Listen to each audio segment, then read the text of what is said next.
Hi guys, jazz ഫോട്ടോഗ്രാഫിയിലേക്ക് എല്ലാ കൂട്ടുകാർക്കും സ്വാഗതം. ഞാൻ കുറേ ദിവസമായി യൂട്യൂബിനകത്ത് വീഡിയോകൾ അപ്ലോഡ് ചെയ്തിട്ട് എൻ്റെ കാരണം നിങ്ങൾക്കറിയാം. എൻ്റെ മകൻ്റെ മാരേജ് ആയിരുന്നു. ഞാൻ എൻ്റെ ഒരു വീഡിയോ അപ്ലോഡ് ചെയ്തിട്ടുണ്ടായിരുന്നു. എൻ്റെ കൂട്ടുകാരെല്ലാം അത് കണ്ടിട്ടുണ്ടാകുമെന്ന് എനിക്കറിയാം. നിങ്ങളുടെ വിലയേറിയ അഭിപ്രായങ്ങൾ കമൻറ്റ് ബോക്സിൽ ഇടുമല്ലോ. എല്ലാം കഴിഞ്ഞ് ഞാൻ എത്തിയപ്പോഴത്തേക്ക് ഇതാ ഭയങ്കര മഴയെന്ന് പറഞ്ഞാൽ ഭയങ്കര മഴയായിരുന്നു. ഈ മഴയ്ക്ക് എന്താ ചെയ്യാൻ പറ്റും? ആ കൂടെ പൊതച്ചും കൂടി കിടന്ന് ഉറങ്ങാൻ പറ്റും. അത് മാത്രമല്ലേ പറ്റത്തുള്ളൂ. അപ്പോഴതാ ബ്രേക്ക്ഫാസ്റ്റ് ഉണ്ടാക്കണം, ലഞ്ച് ഉണ്ടാക്കണം, ഡിന്നർ ഉണ്ടാക്കണം, അതിൻ്റെ ഇടയ്ക്ക് സ്നാക്സ് ഉണ്ടാക്കണം.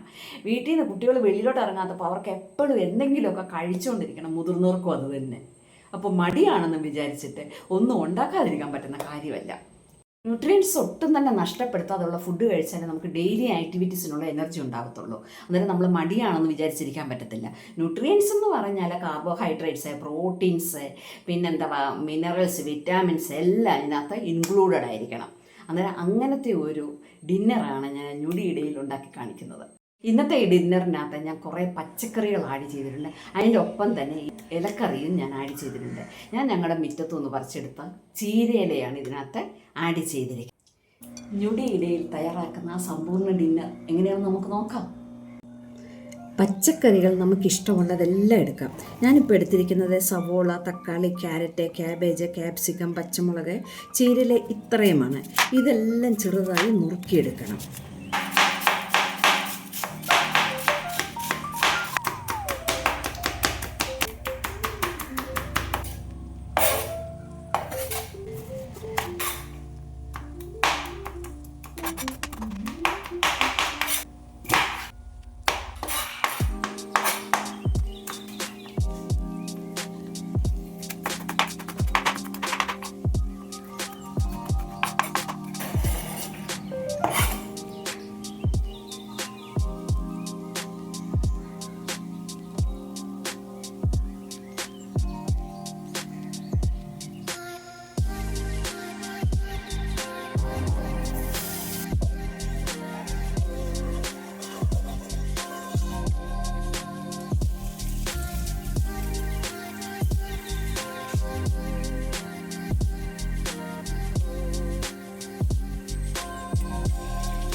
എൻ്റെ ചാനൽ സബ്സ്ക്രൈബ് ചെയ്യാതെയാണ് കാണുന്നതെങ്കിൽ സബ്സ്ക്രൈബ് ചെയ്തൊന്ന് സപ്പോർട്ട് ചെയ്യണേ.